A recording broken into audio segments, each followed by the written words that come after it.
है सी न्यूज भारत। मैं हूं आपके साथ आकांक्षा यादव। वक्त हो चुका है न्यूज बुलेटिन का, तो चलिए निगाह डालते हैं इस वक्त की खास खबरों पर। कोरोना वैक्सीन को लेकर सरकार के साथ साथ जिला प्रशासन पूरी तरह मुस्तैद हो चुका है। पूरे जिले में एक साथ 6 स्वास्थ्य केंद्रों पर 5 जनवरी को कोरोना वैक्सीन का मॉक ड्रिल का सफल आयोजन बरुआ सागर सामुदायिक स्वास्थ्य केंद्र में भी किया गया। ये तस्वीरें बरुआ सागर सामुदायिक स्वास्थ्य केंद्र की है, जहां जिलाधिकारी आंद्रा वामसी के निर्देशन में बरुआ सागर स्वास्थ्य केंद्र में कोरोना वैक्सीन का ड्राई रन का सफल बूथ आयोजन किया गया। स्वास्थ्य केंद्र पर प्रभारी डॉक्टर प्रिया सिंह के नेतृत्व में आयोजित कोरोना वैक्सीन के मॉक ड्रिल में सुरक्षा व्यवस्था के साथ स्वास्थ्य केंद्र को आकर्षित साज सज्जा से सजाया गया। केंद्र प्रभारी ने जानकारी देते हुए कहा कि शासन की मंशा और दिए गए निर्देशों के अनुपालन में स्वास्थ्य केंद्र में 3 अलग अलग कक्ष को चिन्हित किया गया है। प्रथम कक्ष को वेटिंग रूम, दूसरे कक्ष को टीकाकरण का कार्य और तीसरे कक्ष को ऑब्जर्वेशन हेतु आधा घंटा निष्कर्ष हेतु निर्धारित किया गया है।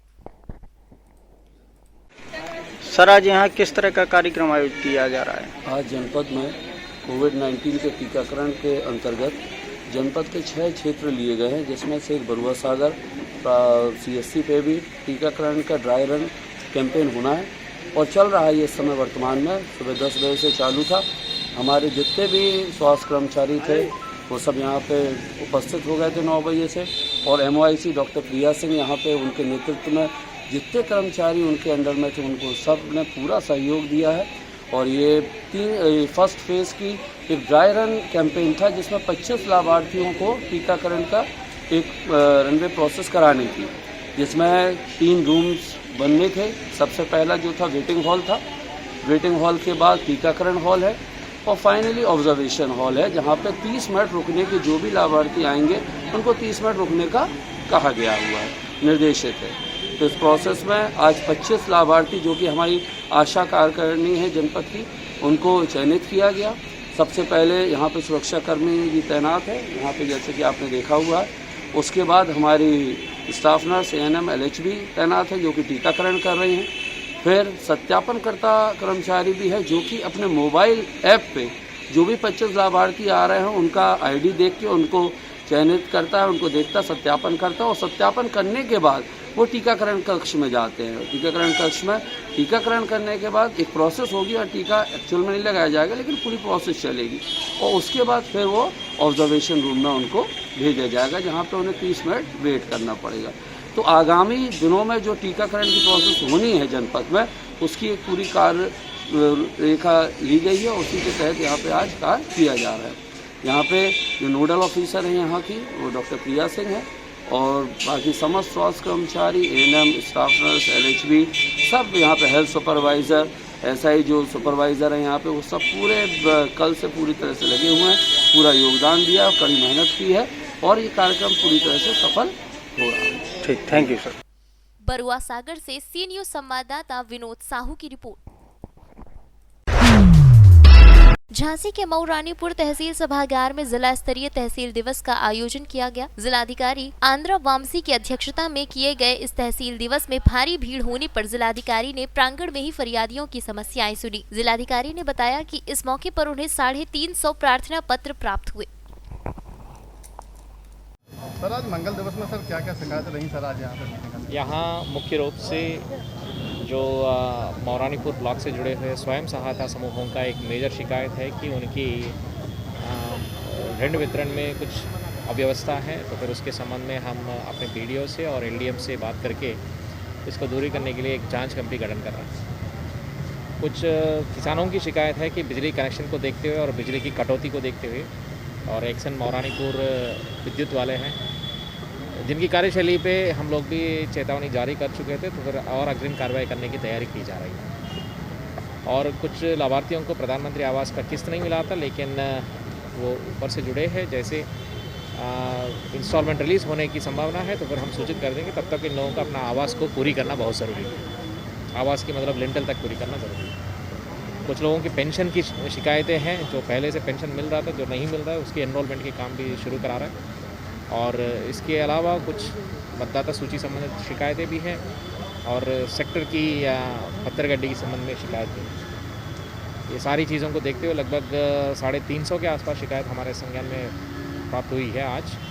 उसको जल्दी से जल्दी निस्तारण करने की डायरेक्शन भी दे चुके थे। इसके अन्यथा यहाँ पे साफ़ सफाई की व्यवस्था से हम संतुष्ट नहीं है, तो फिर ईओ को भी चेतावनी जारी कर चुके हैं। सर कोई कार्रवाई की गई है सर अभी तो एक्शन हाइडल मौरानीपुर के खिलाफ और ईओ मौरानीपुर के खिलाफ तो कार्रवाई तय की गई है और बीडीओ मौरानीपुर की जो जांच आके आने के बाद उसके खिलाफ किया जाएगा। सर वोटर लिस्ट में सर ग्रामीण सर बड़े परेशान है सर, नाम कट जाते हैं सर, उन लोगों के जुड़ जाते हैं सर, उससे बड़ी समस्या आ रही है सर। वोटर लिस्ट के संबंध में मुझे ये भी कहना है कि जब वोटर लिस्ट की सूची तैयार हो जाती है उनके अपील के लिए समय भी दिया जाता है।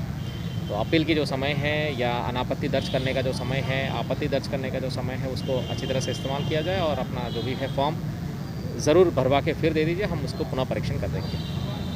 गौशाला की स्थिति बहुत ख़राब है, कहीं गौशालाओं में जो है गायें मर रही हैं। इसमें हम भी पब्लिक से अनुरोध करेंगे कि जो गौवंश को सुपुर्दगी में लेने के लिए एक अभियान भी चल रहा है, अगर सब लोग मिल के काम करें तो फिर तो ये सारी जो समस्या है अपने आप पूरी कर लेगा।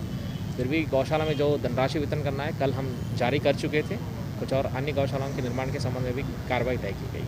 उनके सर्दी के लिए कुछ कंबल की व्यवस्था हो रही थी, वो तो ऑलरेडी कर चुके थे और जहाँ पे नहीं हो पा रहा है वो सूचित कर दीजिए, वहाँ पे हम लोग ठीक करा देंगे। तहसील के सामने सर अतिक्रमण रहता है, ग्रामीण कई बार सर दुकान वाले एप्लीकेशन दे चुके हैं सर, इस पर कोई कार्रवाई सर नहीं हुई अभी तक। इसमें तो एक मजिस्ट्रेट जांच करा के हम कर देंगे।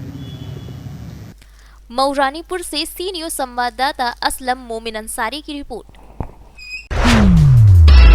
कौशाम्बी जनपद में ट्रेन से कटकर 3 लोगों की मौत मामले में नया मोड़ आ गया है।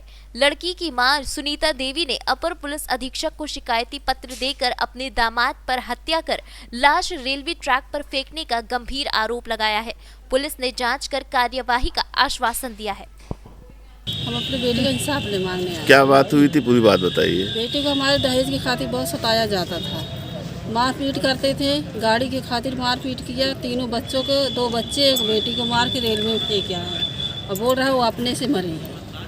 हमको उनका इंसाफ चाहिए। नाम बता दीजिए। नाम बताइए। मीना। कौशाम्बी से सी न्यूज़ संवाददाता एफ वसीम गाजी की report. Mau collectorate meeting hall में आग लगने की खबर जिला मुख्यालय पर कुछ लोगों द्वारा राजस्व विभाग के कार्यरत कर्मचारी को मिली, जिसमें आनन फानन का माहौल, धीरे धीरे आग का माहौल, भयंकर आगजनी, धुआं उठते ही लोगों में अफरा तफरी मच गई। इसकी सूचना एसडीएम साहब को दी गई।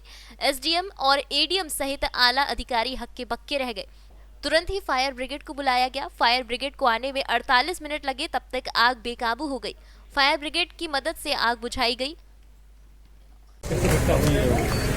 ये 12:07 पर सूचना मिली फायर स्टेशन पे, कलेक्ट्रेट में सभागार के बगल में जो है आग लगी है। तो तुरंत हमने वहाँ से गाड़ी रवाना करी, हम भी पहुँचे तो हमने देखा कि इधर कलेक्ट्रेट के दाएं साइड में खिड़की में से आग की लपटें निकल रही। तुरंत जो है हॉज पाइप बिछा करके तुरंत बड़ी मेहनत से उसका बुझाया गया। धुआं बहुत था अंदर में, तो कुछ खिड़कियाँ बाहर से तोड़ी गई, कुछ अंदर से खोली गई। धीरे धीरे धुआं बाहर निकाला गया और जो है फायर फाइटिंग की कार्रवाई पूरी करी गई। ये जो आग था इसका कारण अब तक तो देखने में आया है कि शॉर्ट सर्किट कारण है, क्योंकि चारों तरफ कलेक्ट्रेट के जो मीटिंग हॉल है उसके चारों तरफ केबल गई हुई हैं, कुछ एसी की, कुछ फैन की, कुछ एग्जॉस्ट की।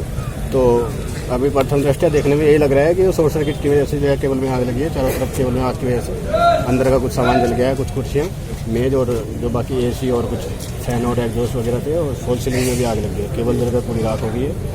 अभी आग पूर्ण रूप से बुझ चुकी है, धुआं धीरे धीरे निकल रहा है, काफ़ी धुआं निकल चुका है, कुछ धुआं बाकी है। ना पकड़ लो तो मऊ से सी न्यूज़ संवाददाता राम प्रवेश भारती की रिपोर्ट। फिलहाल के लिए न्यूज बुलेटिन में बस इतना ही। देश और दुनिया की तमाम बड़ी खबरों के लिए जुड़े रहे सी न्यूज़ भारत के साथ। हर खबर आपके साथ, आपके हाथ।